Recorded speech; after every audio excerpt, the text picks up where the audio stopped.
کیوں جی عالیہ بیگم؟ میرا پہلا سوال یہ ہے کہ ابلیس اور شیطان میں کیا فرق ہے؟ شیطان جو ہے وہ تو ہر انسان کے خون میں دوڑتا ہے، اور ابلیس وہ شخص تھا جو خدا تعالیٰ کی رحمت سے مایوس ہو گیا تھا۔ اور دلچسپ سوال ہے، اس کے جواب میں تمہیں بتا دیتا ہوں کہ آن حضرت صلی اللہ علیہ وسلم نے فرمایا کہ شیطان ہر شخص کی رگوں میں دوڑتا پھرتا ہے۔ تو کسی نے کہا یا رسول اللہ آپ کی رگوں میں بھی؟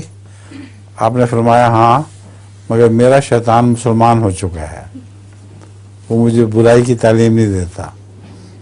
ابلیس بیرونی شخص ہوتا ہے جو نبیوں کے وقت میں ان رحمت سے مایوس ہو کر ان کی مخالفت کیا کرتا ہے۔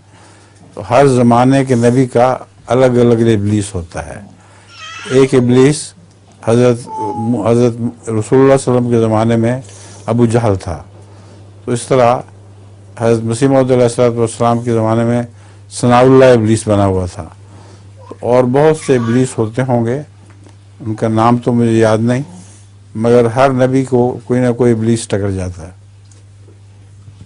تو میرے پاس ایک لطیفہ ہے، سناؤ۔ ایک جیب کوترے نے اپنے ساتھی کے ہاتھ میں تسبیح دیکھ کر پوچھا، کیا تم نے توبہ کر لیا ہے؟ اس کے ساتھی نے جواب دیا، ابھی ابھی غلطی سے مولوی کی جیب میں پڑ گیا تھا۔ تمہیں سمجھ آ گئی؟ ایک جیب کترے نے اپنے ساتھی کے ہاتھ میں تسبیح دیکھ کر پوچھا کہ تم نے توبہ کر لی ہے؟ جیب کترے نے جواب دیا، ابھی ابھی غلطی سے ایک مولوی کی جیب میں ہاتھ پڑ گیا تھا۔ تسبیح نکل آئی ہے۔